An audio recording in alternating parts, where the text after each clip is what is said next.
Hey, what's up everybody? It's Brett James back again with another video. And today we're going to be talking about 5 bold predictions for the NBA free agency, and it's actually starting tomorrow. I'm very excited, and I'm sure a lot of people are. So let's just hop right into the video. First free agent, we got DeAngelo Russell, and I think he's going to end up with the Orlando Magic as my bold prediction number 1. DeAngelo Russell's coming off an absolutely fantastic season this year with the Brooklyn Nets. He had his troubles in the past with the Los Angeles Lakers, and he also just wasn't as good as he was supposed to be. Former lottery pick with the Lakers, and he just never panned out, and there was just a lot of locker room issues with the team. But he exceeded expectations this year, and so did the whole Brooklyn Nets team. As I said, he was an all-star, and the Brooklyn Nets made the playoffs as the number 6 seed in the East, which absolutely no one expected. So props to DeAngelo Russell and the Brooklyn Nets for that. And I think he's going to end up with the Orlando Magic because they've got a great young core, and DeAngelo Russell's going to fit the system of Steve Clifford very well. And he has been getting looks from Indiana and Los Angeles Lakers again, but I don't see him going to team up with LeBron and AD because his playing style doesn't really mesh with the team. The whole franchise is kind of just a joke right now with their front office and their coaches, and they have 4 players on the roster right now. Like, things aren't going very well over there. And plus, if DeAngelo did go over there, he's not going to get the ball as much as he wants, with LeBron being a point forward and AD being another ball-dominant center, and it's just not going to work out. Thing is, with Indiana, they come in as a close second.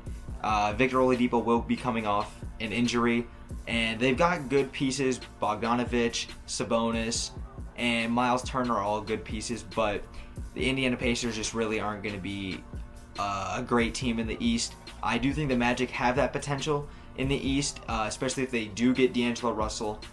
Maybe they can get Terrence Ross back from free agency. They've got good young players too as well, like Bamba, Markelle Fultz if he can get healthy, Aaron Gordon, and Jonathan Isaac entering his 3rd year. So I think the ceiling for the Orlando Magic is going to be very, very high this season.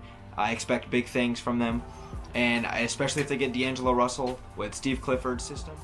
Alright, bold prediction number 2, we got Tobias Harris landing with the Utah Jazz, and this is an absolutely no-brainer for me. If I'm Quinn Snyder in the Utah Jazz organization, Tobias Harris would be an absolutely perfect fit with Mike Conley, the new addition, who they just traded for.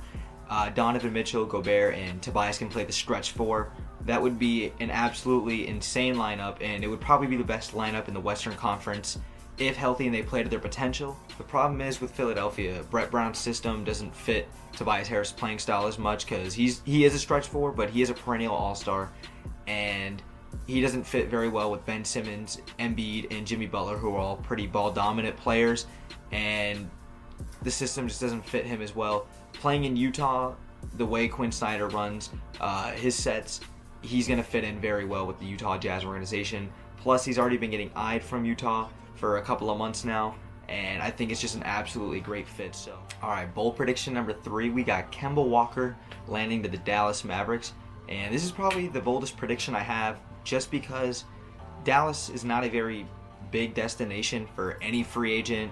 And the thing is, with Kemba, he's played in Charlotte his whole career.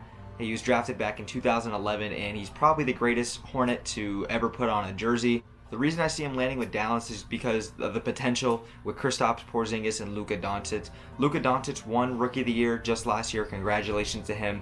And Kristaps Porzingis is a 22-year-old, 7'3" monster on defense and stretch 5, stretch 4. And he's probably one of the best big men in the game, if not the best when healthy. And the Knicks are just idiotic to get rid of him, but that's a topic for another day. But Kemba Walker fitting in with Rick Carlisle's system in Dallas with Luka and Kristaps, there is no ceiling for that team. They could be the best team in the Western Conference if they play to their potential as well. Luka's obviously got some growing to do. He's only been in the league a year, and Kristaps is only 22 years old, so they're going to continue to improve, but that team is going to be very scary, and I think Kemba Walker ends up with Dallas. Alright, bold prediction number 4, I got Nikola Vucevic landing with the Boston Celtics, and it breaks my heart to say that, but it's a business and things happen. So I think Nikola's going to land with Boston because Al Horford's officially out of the door reports saying that he's not going to re-sign with the Boston Celtics, and I don't blame him because everything went absolutely downhill for that team last year. Players, coaches, front office, and nothing went well for them, so I don't blame Al Horford for wanting to leave. But Vooch is just as good, if not a better center than Al Horford is at this point in his career. Vooch is much younger than Al Horford, maybe not as much playoff experience, even though the Orlando Magic just did make the playoffs this year. And Vucevic was an all-star, putting up over 20 points per game and shooting the three ball very well for a stretch five. Marcus Smart and Terry Rozier are most likely going to still be there. Jaylen Brown, Jason Tatum, so they've got good pieces, and the man of the hour, Gordon Hayward. So I think Nikola is going to sign with the Boston Celtics only because the Magic offered him a $90 million deal reportedly, and they're going to try to work that out, which isn't a max contract for him, and he feels like as if he's deserving of a max contract.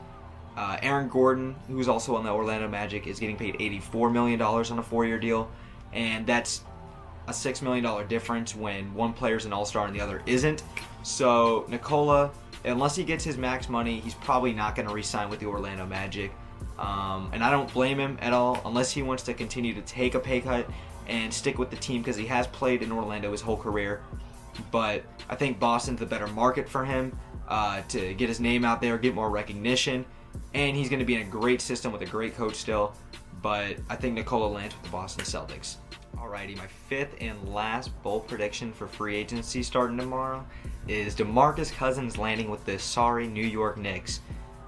Man, I don't even know where to start with this because the New York Knicks offseason plan was to get Zion Williamson with the number 1 overall pick. They obviously got the number 3 pick and selected RJ Barrett. But the dream was to shoot for the stars and land Kevin Durant and Kyrie Irving. Even if they did land Durant, they'd have to wait a year. He tore his Achilles in Game 5 of the NBA Finals. But you'd still be getting Kevin Durant, arguably the best player in the world. So you would wait a year to get him and you would pay him his max money. Kyrie Irving would be getting max money as well. And the New York Knicks have 2 max slots open. They have over $70 million in cap space to spend on free agents this year, which is the most in the NBA. But they're going to have to settle, like they always do. Being the sorry organization that they are, with a terrible owner in James Dolan, a subpar coach at best in David Fizdale. They have really no future with any of their players, maybe Kevin Knox and Mitchell Robinson. But otherwise, that's about it. Their team's just a joke. And the whole front office is a joke. So DeMarcus Cousins landing with the team is probably a no-brainer, just because DeMarcus Cousins at this point in his career is probably looking just to make money, knowing his career is not going to be the same because he was coming off the Achilles injury, and it was pretty evident in the NBA playoffs and finals this year that he's never going to be the same player again like he was in New Orleans and Sacramento. But the New York Knicks are going to pay him max money like they did Amari Stoudemire, and look at what that got them. Absolutely nowhere. And the Knicks are going to do another thing that the Knicks are good at, finding a way to mess everything up and shooting for the stars but always hitting rock bottom. So I think DeMarcus Cousins is going to land with the New York Knicks, and they'll maybe get 25 games this year if they're lucky. So that's bold prediction number 5. Hey, thank you guys so much for watching the video. Hope you guys enjoyed. Those were my 5 bold predictions for the NBA free agency. And if you guys could please share the video, spread the word, like, subscribe, anything like that, that'd be great. Thank you guys so much.